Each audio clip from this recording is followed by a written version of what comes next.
Mata ibnu Adam in qata amaluhu illa min thalathin.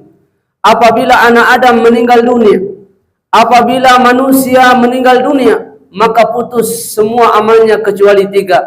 Wa min sadaqatin jariyatin, yang pertama adalah sedekah jariah atau amal jariah.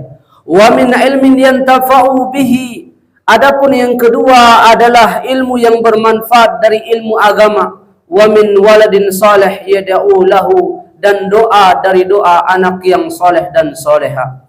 Kaum muslimin rahimani wa rahimakumullah, inilah tiga amalan yang akan mengalir tak kala kita berbaring di alam kubur. Tak kala kita berbaring di alam kubur. Di antara amalan yang pertama yang Nabi alaihi salatu wasalam kabarkan kepada kita adalah sedekah jariah, amal jariah. Kaum muslimin rahimani wa rahimakumullah, ketika Allah subhanahu wa ta'ala berikan kepada kita kelebihan rizki, maka jangan pelit, jangan bakhil, jangan kikir. Karena sejatinya harta kita yang sesungguhnya adalah apa yang kita keluarkan di jalan Allah subhanahu wa ta'ala, apa yang kita infakkan di jalan Allah, apa yang kita sedekahkan di jalan Allah subhanahu wa ta'ala. Adapun yang kita makan, yang kita minum, itu akan menjadi sampah, akan menjadi kotoran. Adapun yang kita pakai semuanya akan usang. Adapun yang kita tinggalkan dari hotel, dari apartemen, dari rumah mewah, dari mobil megah, itu bukan milik kita saudaraku, akan tetapi itu milik ahli waris.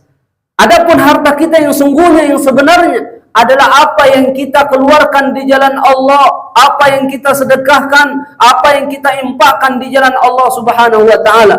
Oleh karenanya ketika Anda mendengar ada pembangunan masjid, maka jangan lupa keluarkan harta kita yang terbaik. Ada fakir miskin yang membutuhkannya, maka jangan lupa keluarkan harta kita yang terbaik. Karena itulah harta kita yang sesungguhnya. Adapun yang kedua, amalan yang akan mengalir tatkala kita berbaring di alam kubur, di alam barzakh, yaitu ilmu yang bermanfaat dari ilmu agama.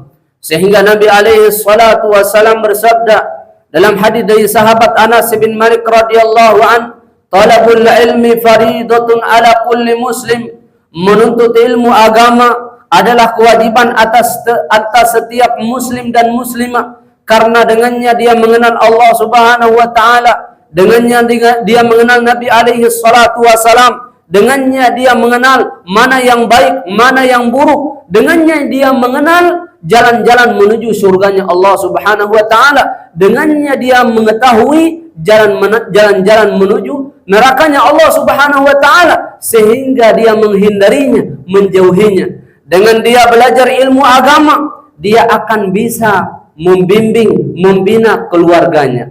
Keluarga kita, mereka bisa diarahkan bukan dengan harta yang kita miliki, bukan dengan jabatan kedudukan kita, akan tetapi mereka bisa kita arahkan mereka agar supaya mereka sholat, mereka berpuasa, mereka membaca Al-Quran, mereka dekat kepada Allah subhanahu wa ta'ala tak kala kita belajar ilmu agama.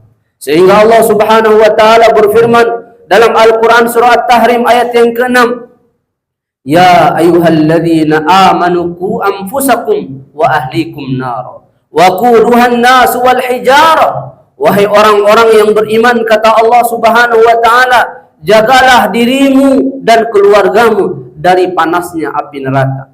Karena bahan bakar daripada api neraka adalah manusia dan batu. Maka bagaimana agar kita terhindar dari panasnya api neraka?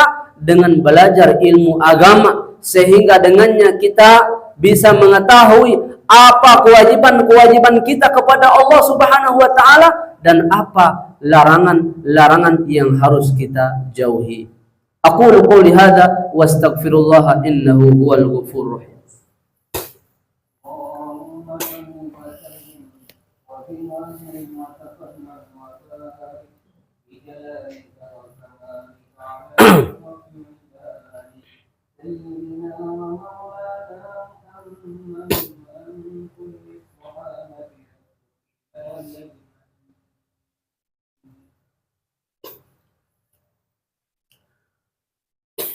Alhamdulillah hamdan katsiran thayyiban mubarakan fi kama yuhibbu rabbuna wa yarda.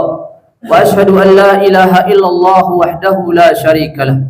Wa ashhadu anna Muhammadan abduhu wa rasuluhu la nabiyya wa la rasula ba'da. Kemudian di antara amalan yang ketiga yang akan mengalir tak kala kita berbaring di alam kubur, di alam barzah, yaitu doa dari doa anak yang soleh dan soleha. Saudaraku, ketika Allah Subhanahu wa ta'ala berikan kepada kita anak keturunan, maka jangan lupa bersyukur kepada Allah Subhanahu wa ta'ala. Karena banyak saudara-saudara kita, ada dari mereka yang menikah 2 tahun tidak diberikan anak keturunan. Ada dari mereka yang umur pernikahannya 5 tahun, 10 tahun tidak diberikan anak keturunan. Bahkan ada yang sampai 20 tahun, bahkan ada yang sampai tua tidak diberikan anak keturunan. Anak adalah rizki, karunia dari Allah Subhanahu wa ta'ala, tidak bisa dibeli. Maka ketika Allah karuniakan kepada kita anak, berikan kepada kita anak, wajib bersyukur kepada Allah Subhanahu wa ta'ala. Bagaimana bentuk syukur kita kepadanya? Didik anak tersebut supaya dekat kepada Allah. Bimbing anak tersebut supaya dia mengenal Allah Subhanahu wa ta'ala, mengenal sholat, mengenal puasa, mengenal bacaan Al-Quran, mengenal birrul walidain. Karena kalau tidak, maka kita akan rugi, terutama di usia-usia lanjut ya. Hari ini banyak orang tua yang meneteskan air mata. Hari ini banyak orang tua yang tumpah air matanya. Bagaimana tidak? Karena dia telah mendidik anaknya mengutamakan orientasi dunianya. Sehingga memang benar anaknya sukses.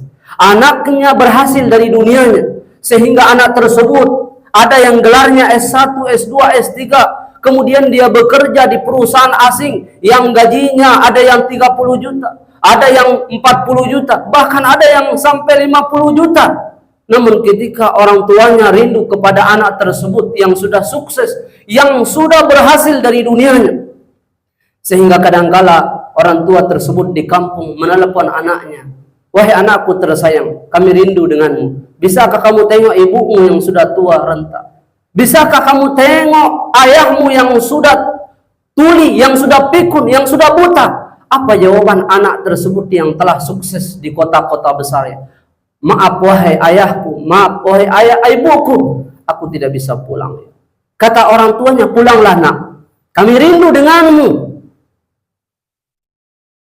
Maka apa jawaban anak tersebut? "Maaf ibu, saya tetap tidak bisa pulang." "Pulanglah nak, karena tidak ada di antara kita yang tahu ajal, wahai ayah, wahai anakku tersayang, wahai anakku tercinta. Saya dan ayahmu sudah sakit-sakitan. Kita tidak ada yang tahu ajal, wahai anakku. Mungkin saya atau Anda yang duluan. Maafkan saya wahai orang, wahai ayah, wahai ibu," kata anak tersebut, "saya tetap tidak bisa pulang. Karena kalau saya pulang, maka gajiku yang 30 juta, yang 40 juta akan terpotong. Bahkan bisa saja saya akan dikeluarkan di tempat bekerja, wahai ibu, wahai ayah. Maafkan aku." Sehingga ibu tersebut, ayah tersebut menunggu penantian anak tercinta tersayangnya yang sudah sukses, maka adalah hampa yang datang. Sehingga orang tua kita sedih. Kemudian esok pagi anak tersebut mendapat SMS dengan nomor yang sama ya. Sehingga selesai sholat fajar ya, dia buka handphonenya, "Assalamualaikum." Kemudian paragraf yang kedua dia baca, "Inna lillahi